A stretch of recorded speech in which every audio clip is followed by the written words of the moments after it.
దేవునామానికి స్తోత్ర. హల్లెలూయా. ప్రభునేసుక్రీస్తు నామములో అందరికీ కూడా నా హృదయపూర్వకమైన వందనాలు. కొద్ది నిమిషాలు పరిశుద్ధ బైబిల్ గ్రంథం నుంచి రోమీయులకు రాసిన పత్రిక 10వ అధ్యాయం 3వ వచనం చదువుకుందాం. ఏలైనగా వారు దేవుని నీతిని ఎరుగక తమ స్వనీతిని స్థాపింప పూనుగొనుచు దేవుని నీతికి లోబడలేదు. హల్లెలూయా. చూడండి, ఇక్కడ రెండు విషయాలు ఉన్నాయి. దేవుని నీతి ఉంది, స్వనీతి ఉంది. నీతి అంటే ఏంటంటే బీయింగ్ రైట్, అంటే సరైన విధంగా ఉండటం, చక్కగా ఉండటం. అయితే ఇక్కడ ఎవరి విషయంలో, ఎవరి దృష్టిలో అనేది పాయింట్. దేవుని ఎదుట సరైన విధంగా ఉండటమే దేవుని నీతి, లేదా దేవునికి ఇష్టమైన మార్గములో మనం జీవించటమే దేవుని నీతి. లేదా స్వనీతి అంటే ఏంటంటే మనకిష్టమైన మార్గంలో, మనకు అనిపించిన మార్గంలో, మనకి మంచి అనిపించిన మార్గంలో మంచిగా ఉండటమే నీతి, స్వనీతి. రెండు నీతులు ఉన్నాయి. మన నీతి ఉంది ఒకటి, దేవుని నీతి ఒకటి ఉంది. చూడండి, దొంగతనం చేసేవాడు ఏమనుకుంటాడు? నా ఆకలి కోసం నేను పరాయిని దోచుకుంటున్నాను అనుకుంటాడు. అది వాడి దృష్టిలో సరైందే, కానీ అది అంగీకారమైనదా? కాదు కదా. ఇతరులను మోసం చేసేవాడు ఏమనుకుంటున్నాడు? నా కుటుంబ పోషణ కోసం నేను మోసం చేస్తున్నాను అనుకుంటాడు. వాడి దృష్టిలో అది అంగీకారమైంది, కానీ దాన్ని సమాజం యాక్సెప్ట్ చేస్తుందా? దేవుడు దాన్ని యాక్సెప్ట్ చేస్తాడా? అబద్ధం, ఇప్పుడు మనుషులు అబద్ధాన్ని ఈజీగా చేస్తున్నారు. అబద్ధం అనేది అది వాడి దృష్టిలో సరైనదిగానే అనిపిస్తుంది, తను కప్పిపుచ్చుకోవడానికి. కానీ అది అంగీకారమైనదా? అది ఇట్లా అన్ని విషయాల్లో కూడా. సో ఇప్పుడు ఇజ్రాయేల్ ప్రజలు ఏం చేస్తున్నారంట?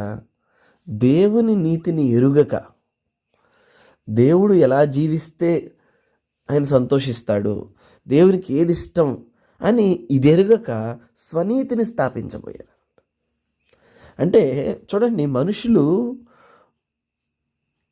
మతం అనే దానిలో ఇరుక్కుపోయారు. చాలా స్పష్టంగా గమనించండి. వీలైతే ఈ మతం, దేవుడు అనే దాని గురించి ఒక రోజున నేను వీడియో చేస్తాను. అయితే కొన్ని పాయింట్స్ మనం చూద్దాం. మతం వేరు, దేవుడు వేరు.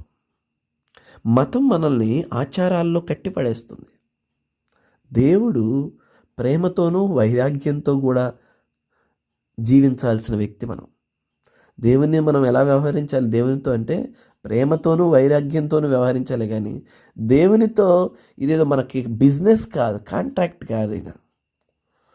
ఇప్పుడు వ్యాపార సంబంధాలు కలిగినవాడా, నీకింత, నువ్వు అది చేస్తే నేను నీకు ఇస్తా అని ఈ బిజినెస్ మాట్లాడుకుంటాడు. మనం దేవునితో అది కాదు మాట్లాడుతుంది, ప్రేమతో, వైరాగ్యంతోనూ, కృపతో, కనికరంతో మనం డీల్ చేసుకోవాలి దేవుణ్ణి. ఇజ్రాయెల్ ప్రజలు ఏం చేశారా? నువ్వు గువ్వను అడిగావా? ఓకే, సరే, ఎన్ని గువ్వలు కావాలి? నువ్వు గొర్రెపిల్లని అడిగావు దేవా? మేము గొర్రెపిల్లలు ఇస్తాం. అంటే పగలల్లో పాపం చేయటం, రాత్రికి 100 గొర్రెలు దోచుకొని రావటం, లేదా మోసంతో సంపాదించటం, పాపంతో సంపాదించటం. సాయంత్రం తీసుకొచ్చా, నువ్వు ఒకటి అడిగావా? తీసుకో ఒకటి. అప్పుడేమవుతుంది? ఇదేదో వాళ్ళు తమ స్వనీతిని స్థాపించబోను కదా. ఇదే జరుగుతుంది అక్కడ యాక్చువల్ ఇజ్రాయెల్లో.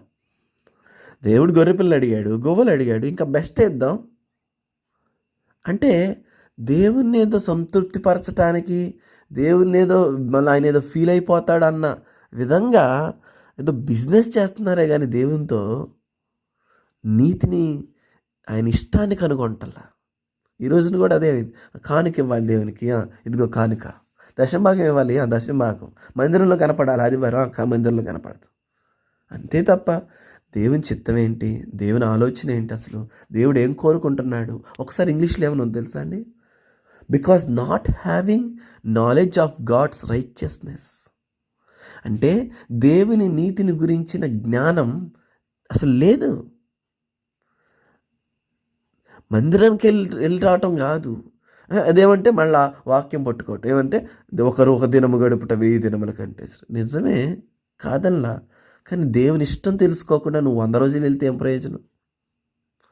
1000 రోజులు వెళ్తే ఏం ప్రయోజనం? 100 సంవత్సరాలు వెళ్తే ఏం ప్రయోజనం? నువ్వు మందిరానికి ఎందుకు వెళ్తున్నావు? దేవుని సందులోకి ఎందుకు వెళ్తున్నావు? దేవుని ఇష్టాన్ని తెలుసుకుంటానికి వెళ్తున్నావు, దేవునిలా జీవించడానికి వెళ్తున్నావు, దేవుడు ఎలా కోరుకుంటున్నాడో అలా జీవించడానికి నువ్వు వెళ్తున్నావు. అవన్నీ వదిలేసి నేను మందిరానికి వెళ్తున్నాను, నేను దశంభాగాలు ఇస్తున్నాను, నేను అవి చేస్తున్నాను, ఉపవాసాలు ఉంటున్నానంటే ఎవరికి కావాలి? అవి నీ నీతి.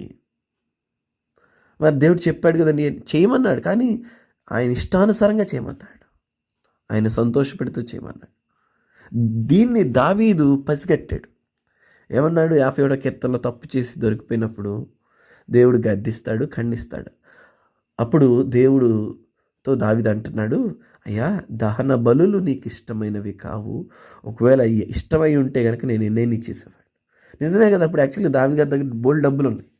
ఆ పాపాన్ని కప్పిపుచ్చుకోవడానికి 1000 గొర్రెలు ఇచ్చేయగలుగుతాడు, 1,00,000 గొర్రెలు కూడా ఇస్తాడు ఆయన. కానీ దేవునికి గొర్రెలు కాదు ఇష్టం, నేను నీతిగా జీవించటం ఇష్టం, నేను పరిశుద్ధంగా జీవించటం ఇష్టం, నేను సమాధానంగా జీవించటం ఇంక ఇష్టం.